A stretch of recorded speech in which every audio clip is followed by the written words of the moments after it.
Hiya! Welcome!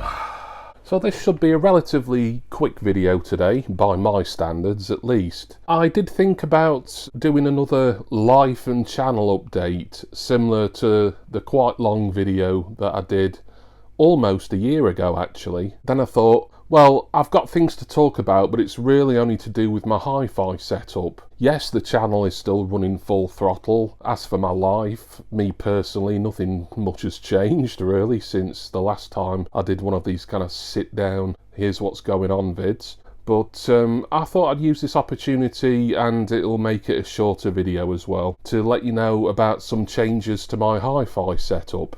For those who are interested, of course, and hopefully if you're watching this you are. So it's been in two stages really, the things I've had to either replace or swap out. The first was towards the end of last year, and the second thing is today basically, as I'm recording this, which is Sunday the 2nd of May. Although you probably won't be seeing this video till I think early June. I can't see anything having to have been changed again in those few weeks. So the first thing was, if you cast your mind back, and for those who probably will be a bit baffled by this, it might be worth you going and watching at least the hi-fi update section of my life and channel update, which I believe is in the Various Shish playlist, and it's from last June, July, I think, end of June. But I'd upgraded my hi-fi to vintage components, 1980s ones generally, with a couple of exceptions. And the first thing I had to do towards the end of 2025 was, unfortunately, I had to replace my Technics SLJ1. I'm looking down because I've got my notes here. That's the linear tracking turntable with the closed down lid, and it automatically sets the tone arm off, and you can flick switches so that it can automatically identify speed and disc size and things like that.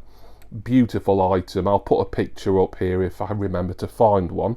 Loved using it, but it started looping, which is quite a common thing for these Technics compact linear tracking turntables, because they released a few in that range over the sort of, I would say, early-ish to mid, maybe going into the late 80s. I wanted to try and fix what that was. At first I thought it was some sort of grease issue on the mechanics, on the tone arm or the motor that attaches the tone arm. I don't know. I don't really know what I'm talking about when it comes to hi-fi repairs.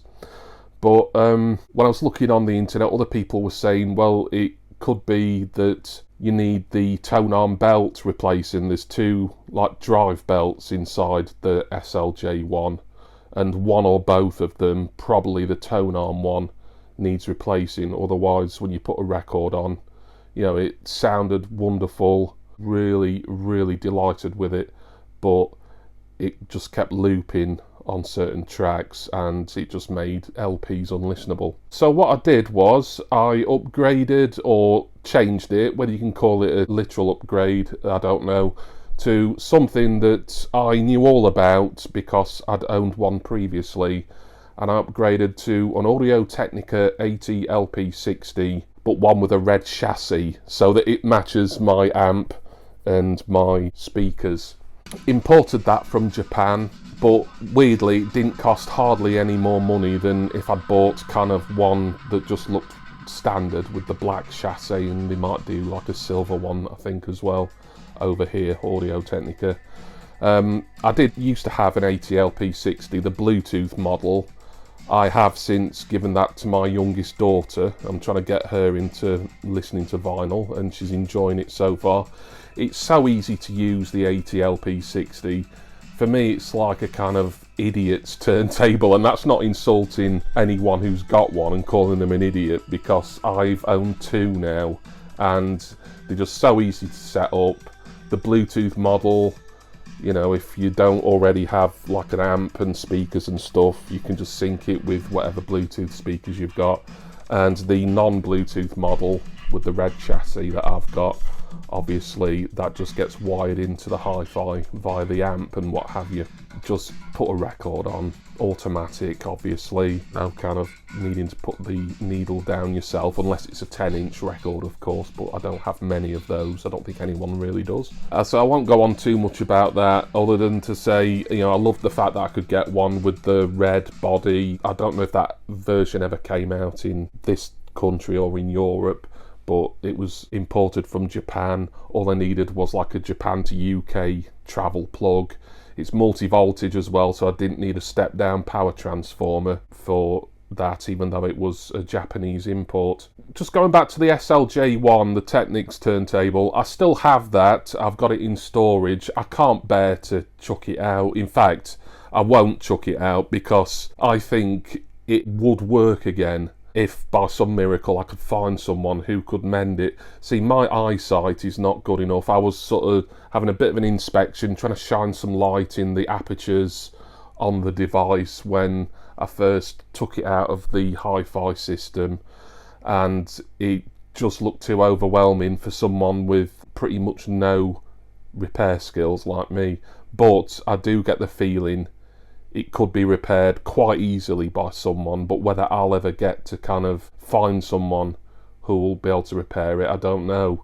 I could sell it for parts and, you know, someone will get a bargain, no doubt, but I can't bear to part with it. You know, even though I only ended up using it for a few months really before it started glitching like that. I've said to friends who've asked me about my hi-fi, I've told them it was almost a privilege to be able to use such an amazing and well constructed and well regarded piece of audio technology from the kind of mid-80s. I think that particular model came out. You know, just really lovely to use, tactile, really nice soft touch controls on it. So I'm keeping it. I don't know if or when it can ever be repaired, and if it does, then, you know, I will obviously want it back in my hi-fis. It does match my Technics amp, which is actually a Casiva. The Casiva and the speakers, by the way, still working absolutely great. I'm really happy with them, so no changes for those. So that was the turntable changeover. Able to listen to as many records as I like with the Audio-Technica 80 LP60. It's just easy, and I'd recommend that to anyone from beginners upwards really. So the next thing, which some months later, because it was really today that I made the decision that I'm going to get it sorted. In the hi-fi update that I made last year, and also I did a standalone unboxing and brief demo of this device as well, there was the FiiO DM13 CD player. It kind of looks like a slightly chunkier Discman, but it's also recommended or regarded as a standalone hi-fi or desktop CD player as well. Lovely item. Wasn't cheap, but it's a modern thing. It was red, so it matched the rest of my components. Lately, as I've been listening to a lot more CDs, because as you might have seen in a video from last month, I bought a lot of New Order bootlegs, plus I've been ploughing through a 26 CD Ace of Base box set, and there's a couple of glitches with it. One, which isn't much of a big deal, but it kind of misses the first second off the first track. It just goes in on 0.02. That, I could live with that. But a rather more pressing problem with the DM13 was it starts jumping and kind of skipping and sometimes muting tracks quite a lot, but only on long CDs. I don't know what the cut-off point is regarding the time, because if you put a CD on that's like a CD single or a very short album, it'll play all the way through, sound great, but for some reason longer CDs don't work. Well, they do work up to a certain point, and then after, I don't know if it's half an hour or 40 minutes, things start skipping and jumping. Now the good news is, with this DM13, that's a firmware issue, and FiiO have released firmware that fixes that, and it also fixes the missing off the first second of track 1 issue as well. However, with me not owning a computer or having easy access to one at the moment, anyway, I can't update the firmware. I need like a USB-C flash drive, and to download the firmware update onto that and then do some slight trickery that is pretty easy enough. But like I say, I can't get that firmware from the internet onto a flash drive, memory stick, whatever you'd call it, into the FiiO now. I'm thinking of maybe selling the FiiO. It's still in lovely condition. I mean, I've used it quite a lot, but you know, it looks as good as new. I don't need 2 CD players in my system, that's the thing, and I'll get onto that in a moment. So as I'm sat here recording it, I've just taken the FiiO finally out of the system after the last couple of weeks or so being irritated by the way long CDs start to skip or mute, and it just makes them like unlistenable from about 30 or 40 minutes onwards. So what I did was, the Sony LA-M1 combo unit, which is a MD recorder and player and CD player that I imported from Japan last year, I've just swapped that in to the system, which is nice. It's better in a way because I've now got the ability to play mini disc in my proper main hi-fi setup for the first time in well over a year, actually. That's used with a step-down power transformer. That is such a wonderful, beautiful device. That fell in love with that when I first saw it on a Techmoan video a few years ago, and when I was able to get the same model that he'd got, I was absolutely delighted. So just a word of note, if you do order anything from Japan, check that it's either multi-voltage, so you won't need a step-down power transformer, you'll just need a travel plug adapter really. But if it's on the normal Japanese voltage or ampage or whatever it is, then you will need a step-down power transformer. Now the transformer I use is technically for American electronics, but it will work with low power Japanese electronics as well. It's not recommended. And another thing as well, when you're not using your transformer, when you're basically not listening to your mini disc CDs or whatever your device might be, make sure that the power's off on the device or devices, as they get very warm and they can wear out easily. The transformer, that was a cheap one that I got off Amazon last summer. I think it was the second one I had to buy because the first one just turned up and didn't work at all. But I was able to send that one back for a refund, and the second one I ordered worked absolutely fine and still works to this date, as you can see with the footage that I've recorded to demonstrate some of this stuff. So that's in there now. Yes, it doesn't match the rest of the hi-fi colour-wise, but, you know, that's fine. There's not many people out there who've managed to have every component the exact same colour. Well, probably have if it's black or silver components, because they're the kind of two standard in hi-fi, aren't they? But all red when you want mini disc and stuff. Now, if you can find a MD unit that's preferably got CD capability as well, that's in red, then please link me to it. From the lots of research that I did, particularly last spring and summer when I was thinking about upgrading a lot of the hi-fi components, it doesn't exist to the best of my knowledge. Yeah, those are the changes really. I will just make a brief point about the Sony SRS Z100 active speakers that I was using with the Sony LA-M1 MD CD combo, and worked great sound in those little speakers. But what with me swapping the LA-M1 with the FiiO in my main system, that has rendered the active speakers, the SRS Z100s, a little bit less necessary, but I have still got them set up. But all that's plugged into those now is my Amazon Echo Spot, which I rarely use for listening to music because I'm all about physical music, physical formats, rather than streaming.